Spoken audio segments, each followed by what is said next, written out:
Sebuah video viral di media sosial sejak diupload oleh salah satu akun Telegram pada Kamis 17 November 2022. Dalam rekaman tersebut menunjukkan pengoperasian helikopter Angkatan Udara Rusia ke arah Soledar. Diketahui helikopter Rusia kali ini menarget penghancuran pasukan Ukraina yang ada di Soledar.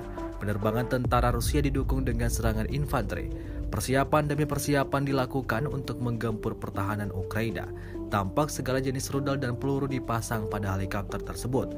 Setelah semua persiapan dirasa cukup, pasukan Rusia langsung beroperasi dan meluncurkan rentetan serangannya dari helikopter. Akibatnya ledakan dan kepulan asap tebal memenuhi permukaan darat Soledar.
Terima kasih sudah nonton.